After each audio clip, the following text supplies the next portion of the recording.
શાસનપતિ શ્રવણ ભગવાન મહારાજ સ્વામીના શ્રી ચરણોમાં મારા તમારા ભાવ પૂરું કરે છે. જેમના હૃદયમાં છે ભાવોની ભવ્યતા, મનમાં છે મૈત્રીની મધુરતા, દિલમાં છે દર્શનની દિવ્યતા, તનમાં છે તપની તેજસ્વીતા, તેવા અનંત અનંત ઉપકારી ગુરુ ભગવંત એવં ગુણી મૈયાના શ્રી ચરણોમાં મારા તમારા ભાવ કરે. એક દિવસ દોલતનગર ની અંદર દાદાને રાત્રે સ્વપ્ન આવ્યું. સુતા પછી આવે ને સ્વપ્ન. દાદાને રાત્રે સ્વપ્ન આવ્યું અને સ્વપ્નની અંદર દેવી પ્રસન્ન થયા. અને દેવી પ્રસન્ન થયા, માંગ માંગ તું જે માંગીશ ને તને.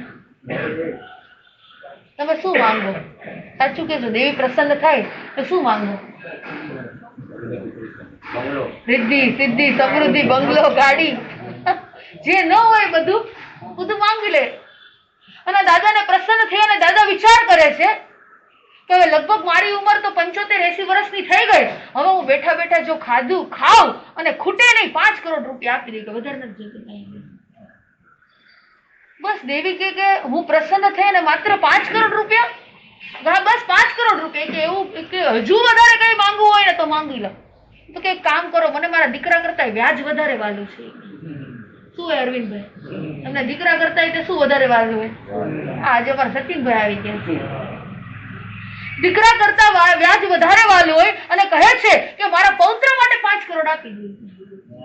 સ્વપ્નની અંદર સેવા દેવી પ્રગટ થયા અને કે છે માંગ માંગ, શું માંગવું છે? અને આ ભાઈ 5 કરોડ રૂપિયા માંગ્યા અને હાથમાં પેટી આપી દીધી, બેગ આવી ગઈ. અને બીજા પૌત્ર માટે 5 કરોડ માંગ્યા, પાછી એના હાથમાં બેગ આવી ગઈ. એ કે બસ એટલું જ છે. કે હું તું જે કે દેવા માટે હું આવી છું, હું તારા તપ અને ત્યાગથી કદાચ હું પ્રસન્ન થઈ છું, કે હજુ કઈ માંગવું હોય તો માંગી લે. પૌત્ર માટે માંગ્યું તેમથી મારો દીકરો રહી જાય વળી કે એ કઈ કામ કરો, દીકરા માટે આપી દો 5 કરોડ. અને હજુ દીકરા માટે આપવા જતા હતા અને હાથમાં બેગ આવી અને ન આવી અને સવારના 12 વાગી ગયા. સ્વપ્ન આવ્યું ને ત્યાં. અને ઘરે દીકરો બપોરના 12, સવારના નો કહેવાય, હવે તો બપોર થઈ ગઈ ભાઈ. બપોરના 12 વાગ્યા ને દીકરો ઉઠાડે, પપ્પા ઉઠો ઉઠો. અને પપ્પા જેવા ઉઠ્યા ને 1 લાખો છોકરાને માર્યો. કે ગાંડા, 5 કરોડની બેગ એક હાથમાં આવી ગઈ, બીજી 5 કરોડની બેગ બીજી હાથમાં આવી અને ત્રીજી તારા માટે લેવા આવ્યું.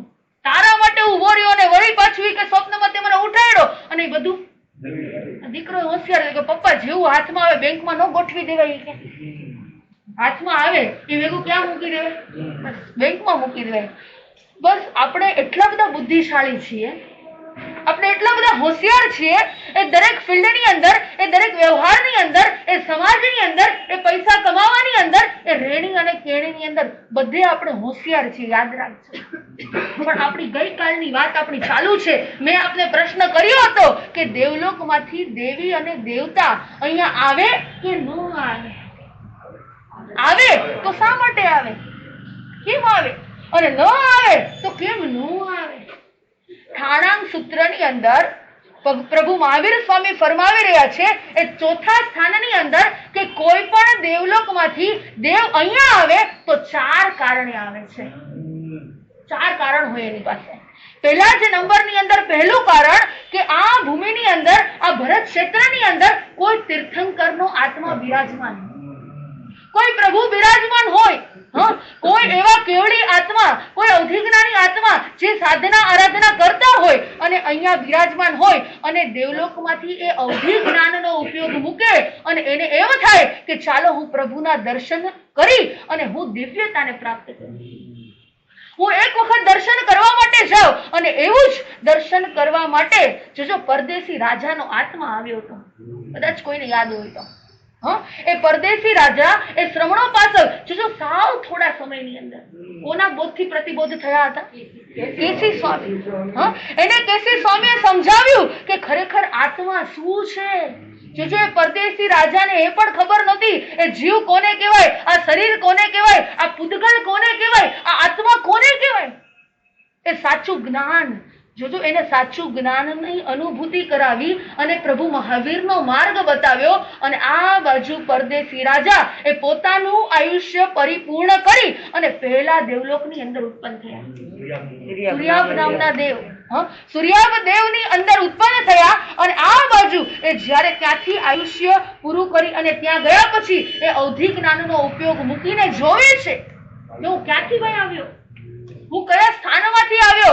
અને એને જોયું કે હું પ્રભુ મહાવીર સ્વામીના માર્ગ ઉપર મેં શ્રદ્ધા કરી અને ભગવાન મહાવીર સ્વામીએ મારો હાથ ઝાલ્યો, એમને મને આ માર્ગ બતાવ્યો. અને જ્યારે કોઈ હાથ ઝાલનાર મળી જાય એ પ્રભુ આપણને એમ થાય કે એના દર્શન ક્યારે થાય. અને આ દેવલોકમાંથી આ પરદેશી રાજાનો આત્મા ભગવાન મહાવીર સ્વામીના સમોસરણની અંદર દર્શન કરવા માટે આવ્યો. પહેલા જ નંબરની અંદર પહેલું કારણ, કોઈ તીર્થંકરનો આત્મા, કોઈ એવો આત્મા હોય પરમાત્માનો આત્મા, એ પ્રભુના આત્માના દર્શન કરવા માટે દેવલોકમાંથી દેવ અહીંયા આવે.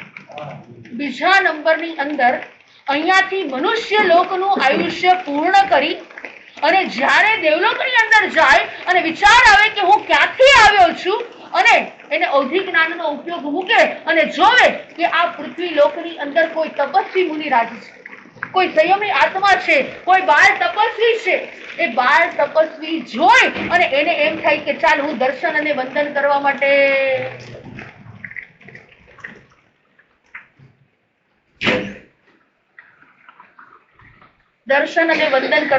હું ત્યાં જાઉં. એટલે બીજા નંબરની અંદર એ કોઈ તપસ્વી હોય, કોઈ સંયમી આત્મા હોય, કોઈ બાળ તપસ્વી હોય, નાની ઉંમરની અંદર તપશ્ચર્યા કરી હોય, કોઈ અજ્ઞાન ભાવે તપશ્ચર્યા કરી હોય અને દેવલોકના દેવોને વિચાર આવે કે ચાલો હું ત્યાં જાઉં. ત્રીજા નંબરની અંદર એના સ્વજનોને પ્રતિબોધ કરવા આવે. એ કહે કે મેં આ પ્રભુનો ધર્મને અપનાવ્યો, મેં સાધના આરાધના તપ અને ત્યાગ કર્યો, મેં સંથારાની આરાધના કરી અને એના જ કારણે મને દેવલોક મળ્યો છે. આ દેવલોકની અંદર અનંતુ સુખ છે. તમે પણ આવી આરાધના કરો ને તમને પણ દેવલોક મળે.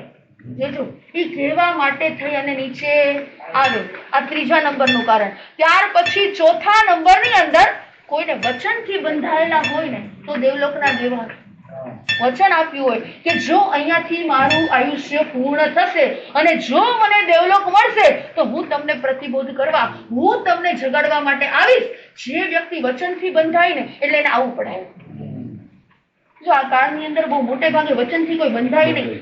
કોઈ સંથારાની આરાધના કરતા હોય અને એનો છેલ્લો સમય હોય અને આપણને એવું લાગે કે આ કોઈ ઉચ્ચ કોટીનો આત્મા છે, અહીંયાથી આયુષ્ય પૂર્ણ કરી અને દેવલોકમાં જશે, તમને એવું લાગે, તમને ખાતરી લાગે કોઈ સંતનો આત્મા હોય, કોઈ સાધુજીનો આત્મા હોય, કોઈ શ્રાવક અને શ્રાવિકાનો આત્મા હોય, કોઈ તપસ્વીનો આત્મા હોય અને તમે એને આરાધના કરાવતા કરાવતા કહો કે તમને જો દેવલોક મળે તો તમે વચનથી બંધાવ, અમને જગાડવા માટે આવશો?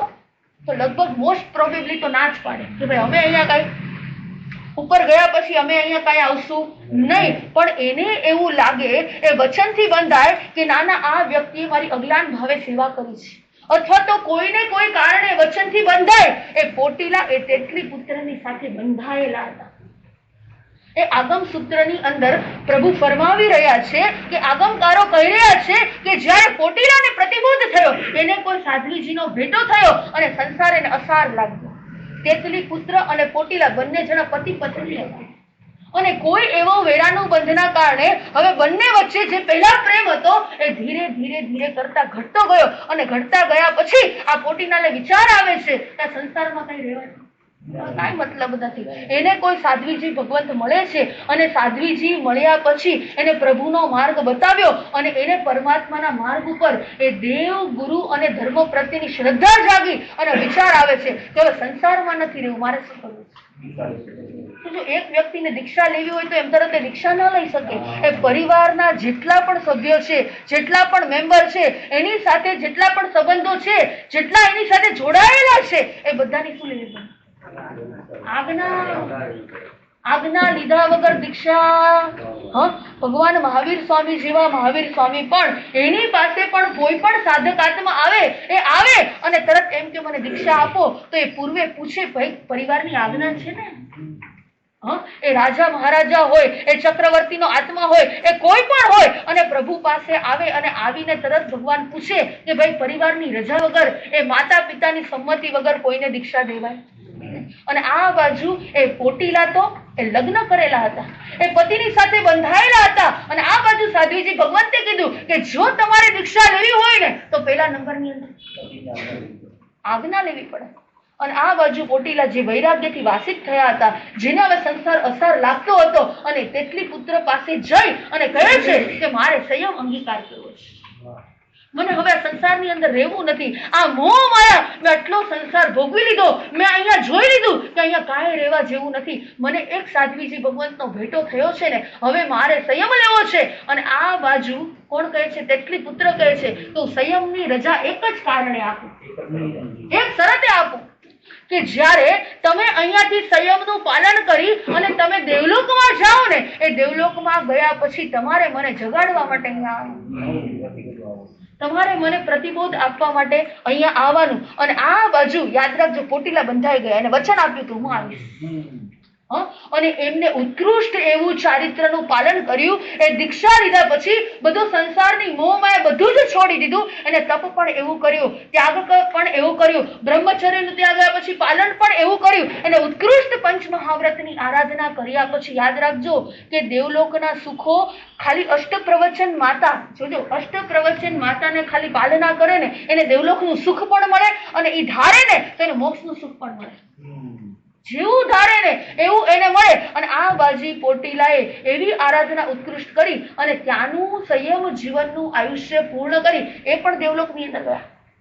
દેવલોકની અંદર ગયા પછી એમને ઉપયોગ મૂક્યો અવધિ જ્ઞાન દ્વારા, અને એને યાદ આવ્યું કે હું કઈક વચનથી બંધાયેલું. અને આ બાજુ તેટલી પુત્ર, એમ તો કોઈ સંયમમાં આવી ન જાય ને ભાઈ. એક વખત અમે તમને સમજાવીએ, તમે આવીને સંયમ લઈ લો. તમે સંસારની અંદર તમને એક વખત ઠોકર વાગે, તમને એક વખત અનુભવ થઈ જાય, તમને એક વખત દુઃખ લાગે એટલે જાગી જાય. આવી તો માસી કેટલી તે ઠોકર વાગી ગઈ.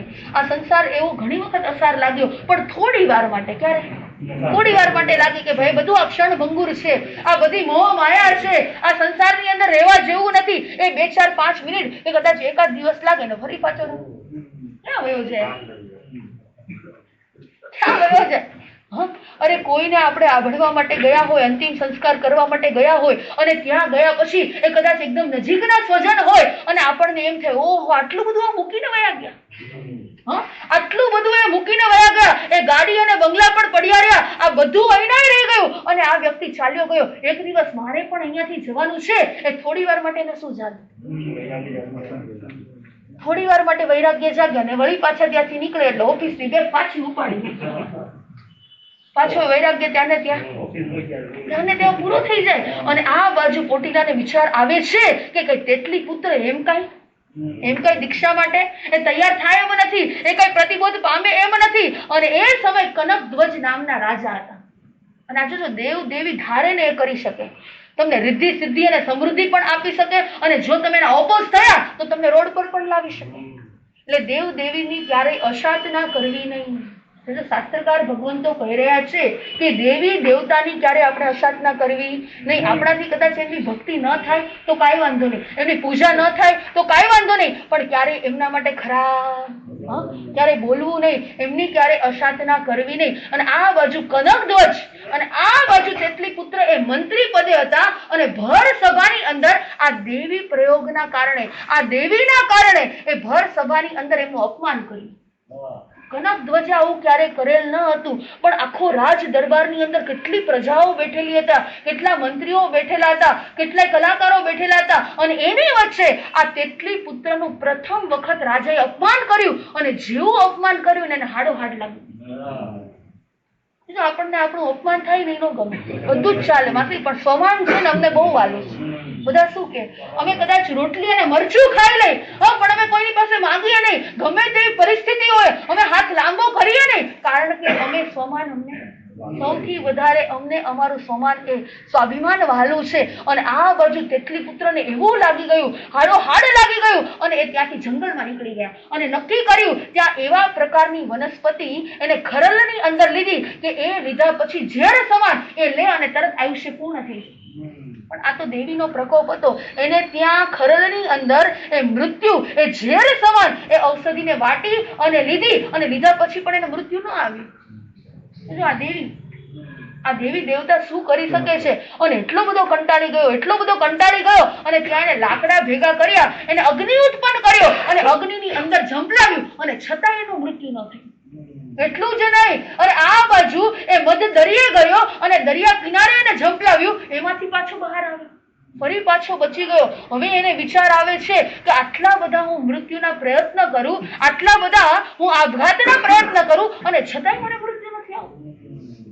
જો વ્યક્તિનું આયુષ્ય જેટલું બાંધેલું હોય ને, હંમેશા એને અહીંયાથી પરિપૂર્ણ કરીને બે પ્રકારના આયુષ્ય હોય. એક સોપક્રમિક આયુષ્ય અને નિરોપક્રમિક આયુષ્ય. સોપક્રમિક આયુષ્ય કોને કહેવાય અને નિરોપક્રમિક આયુષ્ય કોને કહેવાય? ખબર છે કોઈને? ક્યારે સાંભળ્યું છે? શું કહેવાય? બોલો ચિંતનભાઈ. હા, સોપક્રમિક આયુષ્ય કોને કહેવાય? હા, નિરુપક્રમિક આયુષ્ય કોને કહેવાય? તો કે જેનું જેટલું આયુષ્ય જેને પોતે બાંધેલું છે એટલું આયુષ્ય એનું નિર્વિઘ્ન પરિપૂર્ણ થાય. અને બીજા નંબરની અંદર કે કોઈ વ્યક્તિ આપઘાત કરે, કોઈ વ્યક્તિનું અચાનક એક્સિડન્ટ થઈ જાય, કોઈ વ્યક્તિને હાર્ટ એટેક આવી જાય અને ત્યાં એનું આયુષ્ય પરિપૂર્ણ થઈ જાય. એટલે એની અંદર શાસ્ત્રકાર ભગવંતોએ બે વસ્તુ બતાવી છે. દોરડું બતાવ્યું છે કે દોરડું આખું હોય, દોરી હોય, એના પહેલા છેડેથી લઈ અને છેલ્લા છેડા સુધી એક અગ્નિ પેટાવો એટલે ધીરે ધીરે ધીરે કરતા દોરડું શું થાય? બળી જાય. અને એ જ દોરડાને તમે ગૂંચળું વાળી દો અને ગૂંચળું વાળી અને વચ્ચે મૂકો અને એમાં અગ્નિ પેટાવો તો એક જ વારમાં શું થઈ જાય? એક સાથે એ બધું જ બળી જાય. એમ સોપક્રમિક આયુષ્ય અને નિરુપક્રમિક આયુષ્ય. નિરુપક્રમિક એટલે કે જેની ધારા એ વચ્ચેથી ક્યારે તૂટે નહીં. અને સોપક્રમિક આયુષ્ય એટલે ગમે ત્યારે આવી રીતે એક્સિડન્ટ થાય, ક્યારેક કોઈ આપઘાત કરી લે તો આવી રીતે એનું આયુષ્ય, કોઈ ઝેર પી લે આવી રીતે એનું આયુષ્ય 7 કારણે એની અંદર 7 કારણ બતાવ્યા છે કે આવી રીતે આયુષ્ય પૂર્ણ થાય. અને આ બાજુ યાદ રાખજો, એક દિવસ જંગલની અંદર એવું થયું કે એની પાછળ હાથી પડ્યો. આગળ દોડે આ બાજુ તેટલી પુત્ર અને પાછળ હાથી દોડે અને એ દોડતા દોડતા એક દિવસ ખાડામાં પડી ગયો તેટલી પુત્ર.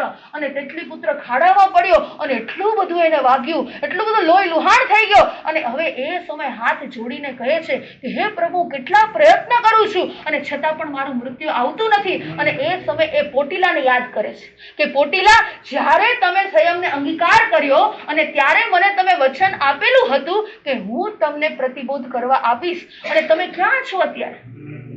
તમે કઈ જગ્યાએ છો?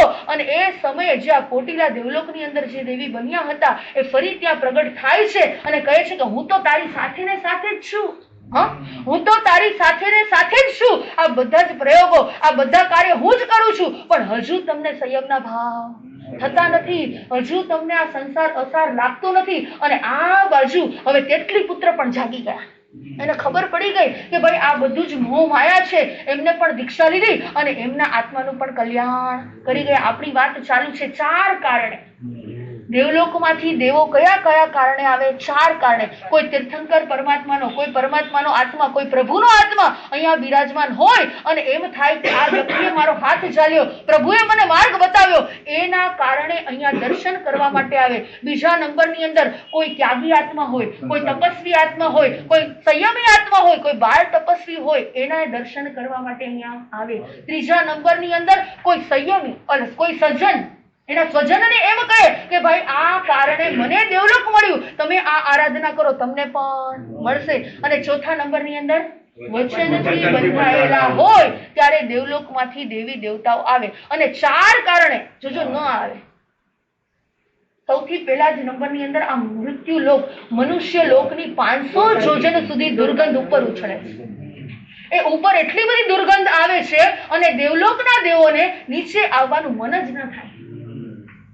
આટલી બધી દુર્ગંધની વચ્ચે એને આવવાનું મન થાય નહીં. બીજા નંબરની અંદર લગભગ મોસ્ટ પ્રોબેબલી જે દેવલોકની અંદર ગયા હોય મિથ્યાત્વી આત્મા, અહીંયાથી ગયા પછી ભલે એને ગમે તેવી સાધના કરી હોય, આરાધના કરી હોય, મોસ્ટ પ્રોબેબલી મિથ્યાત્વી આત્મા ત્યાં ગયા પછી એ દેવલોકની રિદ્ધિ અને સિદ્ધિ જોવે ને, એની અંદર એટલા મૂર્છિત થઈ જાય, એ ત્યાંનું સુખ જોવે, એટલા બધા એની અંદર ઓળઘોળ થઈ જાય ને, એને અહીંયા આવવાનું મન જ ન થાય. બીજું કારણ. અને ત્રીજા નંબરની અંદર સાંભળજો, ત્રીજા નંબરની અંદર પ્રભુ ફરમાવી રહ્યા છે કે ઉપરથી અહીંયા નીચે કેમ ન આવે, તો કે ત્યાં દેવી દેવતાઓ એને કહે કે ભાઈ અહીંયા આવવાનું મન થાય ને, કેમ કે એક ઘડીનું નાટક જોઈ લે, એક ઘડીનું નાટક જોવા માટે રહે અને અહીંના વર્ષોના વર્ષો વીતી જાય, અહીંની પેઢીઓની પેઢી બદલાઈ જાય અને ત્યાં નાટક જોવાની અંદર રહી જાય અને પછી મન આવવાનું થાય, એ ઉપયોગ મૂકે તો એમાંથી કોઈ સ્વજન અહીંયા હોય જ નહીં. અને ચોથા નંબરની અંદર જે પિતા પ્રત્યેનો અહીંયા પ્રેમ હોય, જે માતા પ્રત્યેનો, દીકરા અને દીકરી પ્રત્યેનો જે સ્નેહ હોય ને, એ ત્યાં દેવલોકની અંદર ગયા પછી ત્યાં દેવી દેવતાની અંદર કન્વર્ટ થઈ જાય. અહીંનો જે પ્રેમ અને રાગ અને જે મૂર્છા હોય ને એ ત્યાં કન્વર્ટ થઈ જાય, એટલે એને અહીંયા આવવાનું મન થાય નહીં. 4 કારણે દેવલોકમાંથી દેવી દેવતા આવે અને 4 કારણે દેવલોકમાંથી દેવી દેવતા ન આવે. અહીંયા પણ દેવલોકમાંથી દેવ આવ્યા છે અને આવ્યા પછી જે 6ઠા અને 7મા ગુણસ્થાનકે મુનિ બિરાજમાન છે એના દર્શન અને વંદન કરતા નથી, પણ કોને કરે છે? મદન રેખાને આદક્ષિણા પ્રદક્ષિણા કરે છે, એમને વંદન કરે છે. અને આ બાજુ દેવ કહે છે કે તમે વિચાર તો કરો કે તમે કોને, એક સામાન્ય સ્ત્રીને, એક શ્રાવિકાને તમે વંદન કરો છો, અને 6ઠા અને 7મા જે ગુણસ્થાનકની અંદર જે સંત બિરાજમાન છે તમારે પેલા એને વંદન કરવા જોઈએ. અને એ સમયે હવે પેલા મણિચૂર નામના મુનિ કહી રહ્યા છે કે આ દેવલોકના દેવ જે આવ્યા છે એ બીજા કોઈ નથી, એના પતિ છે, યુગબાહુ છે. જે યુગબાહુને પ્રતિબોધ કર્યા હતા, અંત સમયે જગાડ્યા હતા, જે વેરાનું બંધના ભાવ જાગ્યા હતા, એ વેરાનું બંધના ભાવમાંથી એમને પ્રતિબોધ એવો આપ્યો કે ભાઈ આ આપણા કર્મનો ઉદય છે. તમારા ભાઈએ તમારું મૃત્યુ કર્યું, તમારા ઉપર જે ઘા ઝીક્યો એ પૂર્વ ભવના કાંઈક કર્મનો ઉદય હશે. અત્યારે તમે શાંત થઈ જાઓ. અને એ સમયે યુગબાહુ શાંત થઈ ગયા અને પોતાના આત્માની અંદર રમણતા કરી અને જે મદન રેખાએ પ્રતિબોધ આપ્યો ને એના કારણે ઉપર 5મા દેવલોકની અંદર ઉત્પન્ન થયું. અને 5મા દેવલોકમાંથી ઉપયોગ મૂક્યો અને એને વિચાર કર્યો કે મને પ્રતિબોધ કોણે આપ્યો છે? આ મદન રેખાએ. અને વિચાર કર્યો કે અત્યારે કઈ જગ્યાએ છે, અને જે સ્થાન ઉપર જે મદન રેખા હતા ને ત્યાં આવ્યા અને આવી એમને આદક્ષિણા પ્રદક્ષિણા કરી અને એમને વંદન કર્યા. અને એ સમયે યાદ રાખજો, મણિચૂર મુનિ કહી રહ્યા છે એના દીકરાને, જે વિદ્યાધર દેવ હતા, એને કહી રહ્યા છે કે આ કોઈ સામાન્ય સ્ત્રી નથી. તું જેને અહીંયા ઉઠાવીને લઈ આવ્યો છું, બળજબરીથી તમે જેને અહીંયા લઈ આવ્યો છો, એ કોઈ સામાન્ય સ્ત્રી નથી. અરે આ તો સમકિત આત્મા. અને તમે ભૂલથી પણ સ્વપ્નમાં પણ જો એને ભોગ ભોગવવાનો વિચાર કર્યો, તમે 7મી નરકના દરવાજાને ખખડાવી રહ્યા છો. તમે સ્વપ્નમાં પણ ક્યારે વિચાર ન કરતા. આ મદન રેખા એ સતી છે, એ સંકિતી આત્મા છે. તમે એને સ્વપ્નમાં પણ ભોગ ભોગવવાનો વિચાર કરતા નહીં. અને આ બાજુ જે વિદ્યાધર દેવ હતો એ પણ પ્રતિબોધ થઈ ગયા, એમના પણ જબરજસ્ત પુણ્યનો ઉદય હતો. એ ત્યાં મદન રેખાના પગમાં પડી જાય કે મારી ભૂલ થઈ ગઈ. વ્યક્તિને નિમિત્ત મળે, વ્યક્તિને કોઈ સમજાવનાર મળે, વ્યક્તિને કોઈ પ્રતિબોધ કરાવનાર મળે, સાચો માર્ગ દેખાય એટલે ખોટો માર્ગ તરત જ છૂટી જાય. અને આ વિદ્યાધર ત્યાં ને ત્યાં પગમાં પડી ગયા અને મદન રેખાને કહે છે કે મને માફ કરી દો, મારી ભૂલ થઈ ગઈ, આજથી હું તમને બેન માનું છું. તમારી જે ઈચ્છા હશે ને હવે એને હું પરિપૂર્ણ કરીશ. તમારી જે ભાવના હશે ને, તમારે જે સ્થાન પર જવું હશે ને એને હું પરિપૂર્ણ કરીશ. અને આ બાજુ મદન રેખા ભલે સંકિતી આત્મા છે અને છતાં પણ હજુ તો એને કંઈક તો એને મોહ હોય, હજુ એ સંસારી આત્મા જ છે. ભલે સંકિત સમ્યક દર્શનને પ્રાપ્ત કરેલો આત્મા પણ પ્રભુ કહી રહ્યા છે કે એને કઈ બધું છૂટી ન ગયું હોય, એને 8 કર્મ ક્ષય ન કર્યા હોય, પણ એનું વિઝન, એની દ્રષ્ટિ બદલાઈ ગઈ હોય. એને દુઃખ હોય ને તો પણ એની અંદર સુખ લાગે અને સુખની અંદર પણ એ લેપાય નહીં. એ સંકિતી આત્મા, એના મનની અંદર વિચાર આવે છે. કયો વિચાર આવે? સાચું કહેજો. હવે ક્યાં જવું હોય તો ક્યાં જાય? પેલા હવે આ બાજુ વિદ્યાધરને કહી રહ્યા છે કે હવે મારે બીજે ક્યાંય નથી જવું, હવે મારી બીજી કોઈ જ ઈચ્છા નથી, મેં આખો સંસાર જોઈ લીધો, પણ મેં જે નવજાત શિશુને જે જન્મ આપ્યો છે, મેં મારા બાળકનું હજુ મુખ પણ નથી જોયું. મને એક વખત તમે જંગલની અંદર લઈ જાઓ અને હું જોઈ લઉં કે મારું બાળક સુરક્ષિત તો છે ને, હું એક વખત એનું પાલન પોષણ કરી લઉં, એક વખત એ મોટો થઈ જાય ને, પછી હું પણ શું કરી દઈશ, હું પણ આ સંસાર છોડી દઈશ. અને હવે આ વિદ્યાધર એ પોતાના વિમાનમાં આ મદન રેખા અને પોતે બેસી અને જંગલ તરફ જાય છે. અને હવે જંગલ તરફ ગયા પછી એને એનું બાળક મળશે કે કેમ? એ બાળક કદાચ એને મળશે તો એના પ્રત્યે એની મોહ દ્રષ્ટિ થશે કે એના પ્રત્યે રાગભાવ ઉત્પન્ન થશે કે એનાથી એને વૈરાગ્ય દશા આવશે. એ બધા જ ભાવોને આપણે સાંભળીશું.